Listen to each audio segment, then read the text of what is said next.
High hello welcome back to my channel. मी सुप्रिया आणि सुप्रियाज ब्लॉगमध्ये तुमचं मनापासून स्वागत आहे. तर सगळ्यांना पहिले तर गुड मॉर्निंग आणि सगळ्यांना श्री स्वामी समर्थ.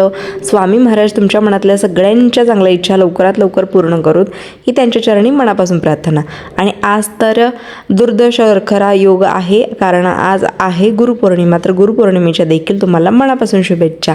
तर आज सकाळी टिफिनला मी ढोबळी मिरची बनवली होती, जी की आम्हाला कोणाला सगळ्यांना आवडत नाही, पण काही घरात ऑप्शन नव्हता दुसरा, त्यामुळे ढोबळी मिरची बनवली होती. ढोबळी मिरची भाकरी वगैरे बनवली होती, चपाती आज बनवली होती, भाकरीच केली होती. तर इकडे ही सगळी धावपळ चालू आहे. ही जे सेलचा मध्ये माल आणला होता ना, त्यातला एवढासा थोडासा माल आता उरला होता, तर तोच आता न्यायला चालू होता. तर ते गाडीत भरून घेऊन जाणार होते गोडाऊनला. अगदी थोडासा शिल्लक होता, अगदी रूम भरून ना एवढे मोठे मोठे बोध होते ते. त्यातले आता एक 5-6 बोध राहिलेले आहेत. आणि इकडे श्यामलला तिच्या पाहुण्यांनी तांबे वगैरे काढून ठेवायला सांगले होते. ती जाता जाता आता न्यायला आली होती. तर तिला आता सापडतील तेवढे ती काढणार आहे, बाकीचे सगळे मग आम्ही देऊन टाकणार आहे, त्यामुळे ती काढत होती. आणि हा जो बाहेर टेम्पो दिसतो ना, तो राहुलचाच टेम्पो आहे, त्यामुळे त्यांनी तोच घेऊन आले होते. आणि टप्पी मॅडम तर आमच्या नुसत्या निवांत असतात, त्यांना काहीही काम नाही, निवांत अशी खुर्चीवर, सोफ्यावर आणि दिवाणवर ह्याच्यावरतीच बसते, अजिबात खाली बसायला बघत नाही. आणि हे आहे आमचं माऊ, जे की सतत पायात ना येते. आणि आता एक दिवस मला नक्की पाडेल असं मला वाटते, कारण जिकडे जाईल तिकडे पायात येते. आणि पडता पडता तर मी 2दा वाजले. आता काय करते काय माहिती. तोपर्यंत हे सगळे गेलेत आणि माझे पार्सल एक आलं होतं, 1 नाही 2 आले होते पार्सल. आणि मग त्याच्यामध्ये काय आहे ते मी आता तुम्हाला कामं आवरल्यानंतर दाखवते, कारण ना मग हे बघत बसले की कामं सगळे रडलेत. वरून पिल्ल्यांचा आवाज येत होता, त्यामुळे मग पिल्ल्यांच्याकडे पहिल्यांदा गेले, त्यांना दूध वगैरे घालायला गेले. दूध आणि भात घालते मी सकाळी, त्यांना बिस्किट पण घालते. एक टाईम दूध भात घालते, बिस्किट दुपारी घालते, आणि मग संध्याकाळी भाकरी घालते, म्हणजे भाकरी आणि दूध असंच घालते. कोरडी चपाती असेल तरच ती खातात, भाकरी वगैरे कोरडी असं खात नाहीत. आणि यांची दंगा, माझा जायचा अवकाश, असा अंगावरती उडी मारून झेप घेऊन येतात. आणि त्यांना बसायला मी पोती वगैरे टाकली होती ना, तर ती पोती ह्या कडेला एक आणि त्या कडेला एक असं नेऊन त्यांनी ठेवली होती, तेच नीट केले त्यांना. आणि मुलांना आता वरतीच झोपायची त्यांची सोय केली. पहिला ते वरतीच झोपत होते, पण सेल लावल्यामुळे मी त्यांचं सगळा बिछाना जो आहे तो खाली त्यांनी आणून ठेवला होता.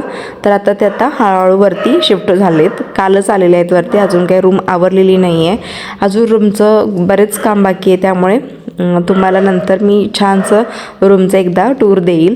पण तात्पुरतं आता दाखवते की बऱ्यापैकी मुलांनी फक्त बेड आणून त्याच्यावरती अंथरूण वगैरे टाकले. आता त्यांनी एकत्र लावलेले नाही, ते सेपरेट करून ठेवलेत, कारण ते भांडले होते आणि भांडलेत म्हणून त्यांनी सेपरेट करून लावलेत. 2 आहेत, दोन्हींचं एकत्र करून असा लावला होता आम्ही, बेड तयार केला होता, जेणेकरून कधीही इमर्जन्सी आपल्याला काढता म्हणजे यावा, आजूबाजूला ठेवू शकतो यासाठी. आणि मागच्या वेळेस मी ऑनलाईन मागवलेली चिमण्या बघा, ह्या अजून खूप छान दिसतात. आणि इकडे सेल लावला होता आपण, हे वरचे हॉल आहेत 2, आणि आजच इथले भांडे वगैरे काढलेत, त्यामुळे अजून काही इकडची स्वच्छता केलेली नाही आहे, त्यामुळे पसाऱ्याकडे प्लीज दुर्लक्ष करा. आणि बाहेर तरफ खूप पाऊस आहे, त्यामुळे आत अशी एक दोरी बांधलेली आहे, टेरेसवरती देखील बांधली आहे, मागचा एक टेरेस आहे तिथं बांधली आहे, पण तिथं थोडी पुरतात आणि मग उरलेली इकडेच टाकून देते. आणि मशीनला ड्रायरने चांगले वाळतात, सुकतात चांगले कपडे, त्यामुळे आतल्यात चांगली बऱ्यापैकी सुकतात. तर मी इकडेच आता बऱ्यापैकी कपडे इकडेच घालते. आणि कपड्यांचा वास येत नाही, कारण मशीनमध्ये घातल्यामुळे मशीनच्या ड्रायरमुळे चांगल्या प्रकारे सुकून निघतात, त्यामुळे ती काय वास येण्याची हेच नसतं. तर इकडे असे मी कपडे घातलेत. आता मी तुम्हाला सगळं बाकीचं काम माझं आवरल्यानंतर मी आता पार्सल खोलून दाखवणार आहे. तर हे पहिलं पार्सल दाखवते, जे की मोठं आलं होतं. काय ऑर्डर केलं होतं माझ्याच लक्षात नाही आहे, तर ह्याच्यामध्ये बघूयात आपण काय आहे. आणि घरात आता आज मी निवांत होते, 3 दिवसाच्या सुट्टीनंतर पोरं आज नव्हतेत घरात आणि मी एकटीच होते, त्यामुळे घरात दिवसभर शांतता होती. घर सगळं छान आवरलं होतं, लाईट गेले होते तरी देखील घरात आमच्या उजेड किती पडतोय बघा, नंतर दाखवते मी तुम्हाला. तर लाईट नसताना देखील इतका प्रकाश पडतो की लाईट लावायची गरजच भासत नाही. तर इकडे भरपूर असं पॅकिंग केलं होतं, त्यामुळे मी मग कात्रीच आणली, कारण हाताने ते निघत नव्हतं. आता पाहूया काय आलं आहे. छोट्या मी गोष्टी ऑनलाईनच मागवते, कारण बाहेर पडणं साधं सोपं नाही आहे, कारण पावसाने बाहेर पडताच येत नाही. आणि बऱ्यापैकी इथं आपल्याला बेडशीटवरती बऱ्यापैकी काही गोष्टी मिळत नाहीत, त्यामुळे मी ऑनलाईन करते. आणि मी मध्यंतरी बोलले होते की फ्रीजसाठी मला ऑर्गनायझर मागवायचं आहे. एक ऑर्गनायझर जे मागवले होते ते मी दुसऱ्याच कारणासाठी वापरते. तर मी हे बऱ्याच दिवसापासून असं मी शोधत होते हँडलवाले, कारण घेताना ते आपल्याला इझिली घेता येतं.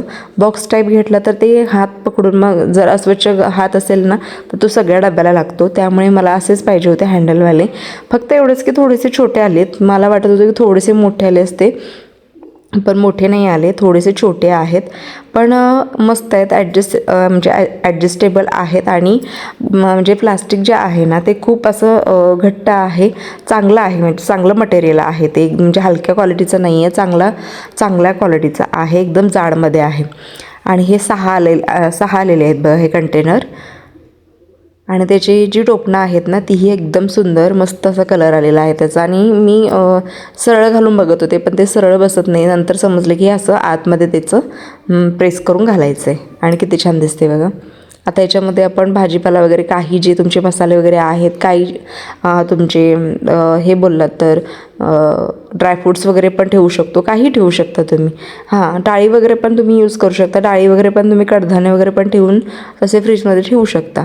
तर मी हे फक्त भाजीपाल्यासाठी मागवले. आता एवढंच की छोटे आल्यामुळे मला ते नीट करून ठेवावं लागणार आहे. त्याच्यामध्ये अर्धा किलो किमान ह्याच्यामध्ये बसतील इतपत आहेत ते. आणि असे 6 आहेत बघा, 6चा सेट आलेला आहे. आणि दिसतोय कलर किती छान बघा, मस्त ना. तर मी तुम्हाला लावून पण दाखवते, तोपर्यंत आपण दुसरं काय पार्सल आहे ना ते पण दाखवते काय आलेलं आहे. आता हे एक दिवस याचं ऑर्गनाईज केल्यानंतर तुम्हाला एक नंतर टूर देखील द्यायची मी फ्रीजची.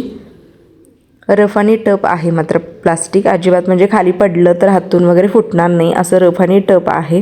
आणि हँडलमुळं खूप सोपं जाणार आहे. आणि हे मला बऱ्यापैकी मला वाटतं 180 ते 190 या दरम्यान काहीतरी भेटलेलं आहेत ते पार्सल. आणि जर तुम्ही जीपे वगैरे केलात, ऑनलाईन पेमेंट केलात तर तुम्हाला अजून कमी पडतं. आणि जर कॅश पेमेंट केलात तर मग थोडंसं वाढतं. तर ते कदाचित मला 180-190पर्यंत पडलेलं आहे. तर हे दुसरं पार्सल बघा जे मी मागवलेलं आहे, हे पण ऑर्गनायझरच आहे, पण कपड्यांच्यासाठी. कपड्यांचं भलं मोठं कपाट आहे आमचं, पण त्याला दरवाजे नाही आहेत. मी पडदे लावलेले आहेत, तुम्हाला माहिती आहे. पण माझे जर ब्लाऊज बघितलात ना तर मला वाटते जवळजवळ 100भर ब्लाऊज असतील. आणि ते असेच त्या कपाडामध्ये पडलेले, त्यामुळे मला बऱ्याच दिवसापासून त्यांच्यासाठी काहीतरी हवं होतं, नवेही त्यात आणि जुनेही त्यात, म्हणजे सगळेच वापरातले आहेत. पण हे अशा ऑर्गनायझरमुळं काय होणार आहे की मी जे नवीन आहेत, नवीन म्हणजे काठपदरचे वेगळे, रेग्युलरचे वेगळे, जे आपण डेली यूजला करतो ते वेगळे, असं वेगवेगळे आता ऑर्गनाईज करून ठेवू शकतो. किंवा मुलांची नवीन कपडे, यांची नवीन कपडे काय असले तर ते सगळे एकत्रच आहे. तिजोरीत आम्ही आमची मुलांची किंवा यांची तिजोरीत वगैरे अशी नवीन कपडे काय ठेवत नाही, सगळं जे काय आहे ते कपाटमध्येच, त्या कपाटमध्येच असतं सगळं. साड्याच फक्त माझ्या त्या तिजोरीमध्ये जे काय नवीन असतील त्या असतात, बाकी तिजोरीमध्ये बाकी कोणाचं काही नाही आहे. त्यामुळे मग म्हटलं की जे नवीन वगैरे काय शर्ट वगैरे आणले तर ह्यामध्ये ठेवता येतात, काय म्हणजे धूळ वगैरे काय बसणार नाही. आणि घ्यायलाही सोपं आहे, कारण ट्रान्सपरंट आहे, त्यामुळे इझिलीही लक्षात येईल की हा म्हणजे कुठल्या बॉक्समध्ये काय आहे, कुठल्या बॉक्समध्ये काय आहे. त्यासाठी मी हे मागवलेत. आणि नव्या साड्या वगैरे हे पण तुम्ही ठेवू शकता. आणि छान आहे, दोन्हीकडून रनर आहेत. आणि मोठीच्या मोठी बॅग तयार होते त्याची, दाखवते मी तुम्हाला उघडून. ते आता सगळं पॅक करून आलेलं आहे, त्यामुळे ते तसं वाटतंय, पण ओपन केल्यानंतर ना खूप मोठी आहे. छानपैकी मला तर वाटतं याच्यामध्ये ब्लाऊज वगैरे कपडे छान बसतील. आणि हा 6चा सेट आलेला आहे, आणि तोही छान आला आहे. कदाचित तोही याच दरम्यान. मी सगळं जे काय मागवते 200च्या आतलंच मागवते, 200च्या वरती काय मागवायला बघत नाही. छोट्या गोष्टींनीच घर आपलं छान सजतं, त्यामुळे मी 200च्या आतलंच मागवलेले आहे त्या. आणि वेगवेगळ्या दिवशी मागवलेले पण एकाच दिवशी आलेले आहेत या गोष्टी. अजून 2 मी मागवलेले आहेत, एक सोफा कवर आणि अजून काहीतरी आहे, तर आता लक्षात नाही, ते पण येतील, बघू आता कधी येतात. तर हे बघा अशा प्रकारे हे बॉक्स आहेत आणि ट्रान्सपरंट आहेत, त्यामुळे छान कपडे बसतील आणि दिसतील सुद्धा, घ्यायलाही इझी जाईल. तर आता आपण हे बॉक्स फ्रीजमध्ये कुठं बसतात आणि किती बसतात ते बघूया. तर अजून थोडे मोठे असतात ना तरी चालले असतात, पण आता आलेले आहेत तर ठीक आहे. ते पण कलर वगैरे छान आहे, त्याचे पण बसतील व्यवस्थित. आणि मी आता लावून बघते की कुठे बसतात का. दरवाजामध्ये पण लावून बघितले, पण दरवाजामध्ये काय नाही बसत, तर इकडेच ठेवावे लागणार आहेत मला. त्यामुळे आता बघू कसं ऑर्गनाईज करायचं. आता परत पुढच्या सोमवारी भाजीपाला घ्यायला गेली ना, मग आणल्यानंतर मी एकदा घालून बघेल त्याच्यामध्ये काय कसं ठेवायचं आहे. आणि आज वार बुधवार आहे आणि अजून माझं थोडंसं माळवं शिल्लक आहे, जे की मी मागच्या सोमवारी आणलं होतं, ते देखील मी तुम्हाला दाखवते. लाईट गेलेला आहे त्यामुळे फ्रीज बंद आहे, तर इकडे बघा, मागच्या सोमवारी मी तुम्हाला व्हिडिओ टाकला होता की मागच्या सोमवारी बाजारातून मी बीडच्या माळवा घेऊन आले होते ना, तर त्यातलं बघा अजून शेवग्याच्या शेंगा बाकी होत्या ज्या की मी पेपरमध्ये गुंडाळून ठेवल्या होत्या. आणि बघा अजूनही हिरव्या गार, अजिबात सुकलेल्या नव्हत्या, जशा मी ठेवल्या होत्या तशाच त्या आहेत. त्यामुळेच मी म्हणते की पेपर फोल्ड केल्यानंतर भाजीपाल्याला काही होत नाही. आणि मी स्वच्छ धुवून सुकवून भाजीपाला सगळा ठेवला होता, त्यामुळे अजिबात काहीही नासधूस झालेली नाही. आणि जसं की तसं आहे सगळं हिरवंगार. कारलीसुद्धा हिरवीगार आहेत, काकडीसुद्धा हिरव्यागार राहिलेले आहेत. हे बघा, अगदी आज आणलेल्या भाजीपाल्यासारखंच दिसते. मी सोमवारी आणले नाहीत कारण सोमवारी मी बाहेर गेले होते कोल्हापूरला, तर तिथून मी मग कोथिंबीर आणि शेपूची भाजी घेऊन आले होते कोल्हापूरमधून येता येता. तर तीच इकडे आहे. तर तीही जानूने पेपरमध्ये गुंडाळून ठेवले, पण ना त्याचं ते खालून मुळं आहेत ना ती कट केलेली नाही आहे. तर ती मला आता कट करून स्वच्छ ठेवावे लागतील, जेणेकरून मग ते स्वच्छ म्हणजे 8 दिवस तरी अजून पुढे काय होणार नाही त्यांना. आणि शेपू पण ती पण नीट करून किंवा संध्याकाळी यूज करता येईल. ती फ्रेश मस्त मिळाली होती. आणि भाजीपाला कधीही शक्यतो पेपरमध्ये गुंडाळूनच ठेवा, चांगल्या राहतात. आणि मागच्या सोमवारची कोथिंबीर आहे तीही देखील तुम्हाला दाखवते. अजिबात काही झालेलं नाही कारण मी ती धुवून सुकवून चांगली पेपरमध्ये गुंडाळून ठेवली होती, दाखवलं होतं मी त्या ब्लॉगमध्ये तुम्हाला.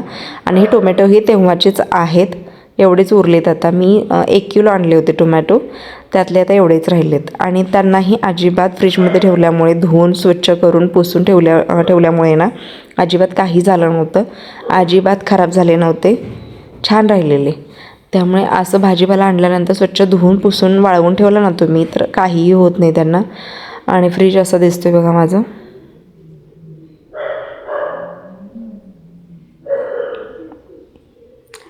लाईटला काय झालं काय माहिती नाही, पण लाईट गेली. आणि लाईट नाही आहे तरी देखील व्हेंटिलेशनमधून किती ऊन पडते, म्हणजे उजेड पडते बघा.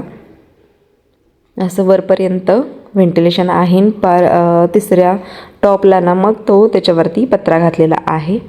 आणि इकडे सुद्धा मशीनच्या ह्याच्यामध्ये व्हेंटिलेशनमध्ये 2 ठिकाणी मी व्हेंटिलेशन ठेवले, एक किचनमध्ये आणि इकडे पण ठेवले. इकडे पण उजेड किती भरपूर येतोय बघा. त्यामुळे दुपारची किंवा दिवसा मला वाटते संध्याकाळी 7पर्यंत आम्हाला लाईट लावायची गरज नसते, असा उजेड पडतोय. जेव्हा बाहेर उजेड असेल त्यावेळेला काळोख झाला की मग आम्ही लाईट वगैरे लावतो. आरसा मला चांगला घ्यायचा होता, पण जायला तिकडे घडेना झाले, त्यामुळे मग मी तात्पुरता हा आणलेला आहे. काही नसण्यापेक्षा असलेला हा बरा म्हणून तो घेऊन आले काल.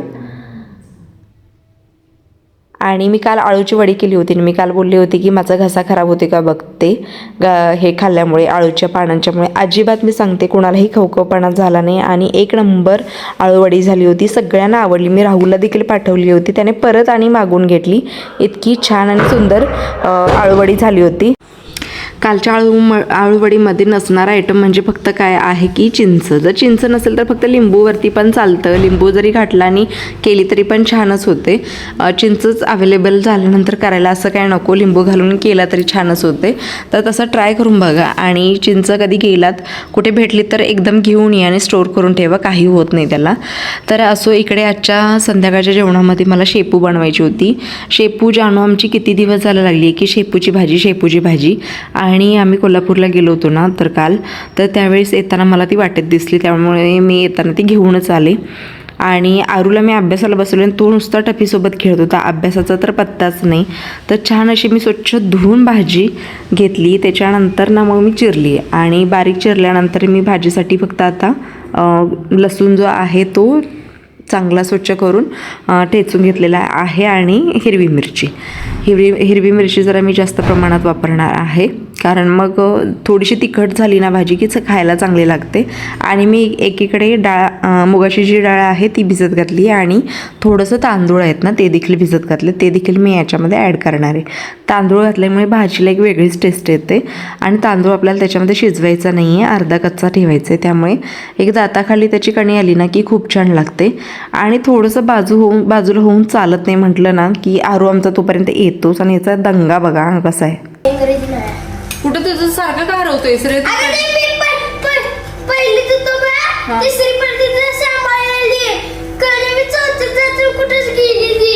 किती अंकल पे झालं सांग आतापर्यंत तुझ्या?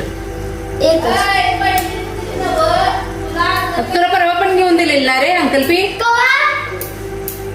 घेऊन दिलेली का नाही सांग?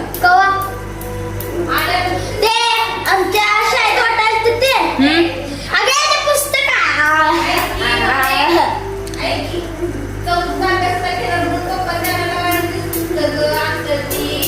हा कुठे घ्यायचं सगळं का हरवतायचं? प्रत्येकाला किती घ्यायचे?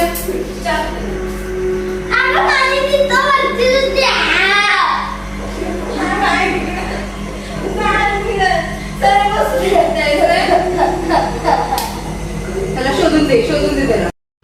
असं दर एक दिवस आडानं आमचा अर्णव काहीतरी हरवून येतोय, काही तर त्याला सापडत नाही, काही तर असं असं रोज घरात ना दंगा असतोय. हे नाही ते नाही, हे कुठं गेलं ते कुठं गेलं. आता ह्याला किती शोधून द्यायचं आणि किती ह्याचं वन ऐकून घ्यायचं. डोकं दुखते अक्षरशः दोघांच्या भांडणामध्ये एक एकदा. तर असं चला इकडे आपल्याला भाजी बनवायची आहे. तर भाजी मी चांगली परतून घेतलेली आहे तेलामध्ये, लसणाच्या आणि मिरचीच्या फोडणीमध्ये. आता त्याच्यामध्ये मी भिजवलेली डाळ आणि भिजवलेले तांदूळ ॲड करणार आहे आणि चांगलं आपण ते परतून घेऊया. पाण्याचा वापर मी अजिबात केलेला नाही. थोडंसं नंतर लागलं तर आपण मग थोडंसं नंतर घालूया. आत्ता अजिबात घालायचं नाही पाणी. त्याच्यामध्ये मॉइश्चर असतं ते त्याच्यामध्येच ते शिजून जातं. थोडंसं जर डाळ कच्ची वाटली तर थोडंसं आपण नंतर घालूया. तर मीठ लावून मी थोडं झाकण लावून ठेवलेलं आहे आणि एक वाफ दिल्यानंतर ना बऱ्यापैकी 70% डाळ आणि तांदूळ शिजला जातो. तर हे बघा सतत असं हलवत राहायचं. आणि शेपूची भाजी मला देखील खूप आवडते, जानूलाही आवडते. तर छान असं हलवत राहूया. आणि भाज्या किती महाग झाल्यात, जवळपास नाही एक पेंडी मला ही त्यांनी 30 रुपयाला एक पेंडी सांगितली होती, तर ती मी 20 रुपयाला एक पेंडी करून असं 40ला 2 पेंड्या घेऊन आले होते. काय ऑप्शनच नाही ना, कारण भाजीपाला जेवढा महाग झाला आहे तर मग नाही आणून करताय काय. मटकीमुळे तर रोज रोज तर आपण खाऊ शकत नाही ना, त्यामुळे मग घेऊन आले मग मी. तर थोडंसं मी इकडे पाण्याचा वापर केला आहे. 70% शिजलं आहे सगळं, फक्त थोडंसं डाळ अजून कच्ची आहे म्हणून मी थोडंसं अर्धी वाटी पाणी घातले. आणि थोडंसं शेंगदाण्याचं कूट देखील मी घालणार आहे. जे शेंगदाणे मी भाजून वाटून ठेवलेले आहेत त्यातले एक 2-3 चमचे मी छोटे ते देखील घातले. आणि ते चांगलं मिक्स करून ना झाकण लावून मग आपली भाजी तयार होईल. चला तर आता व्हिडिओचा एंड मी इथंच करते. व्हिडिओ आता थांबवते. पुन्हा भेटू उद्याच्या नवीन एका रेसिपीसह नवीन एका ब्लॉगमध्ये. तोपर्यंत मस्त खा आणि स्वस्त राहा. तर चलो बाय बाय.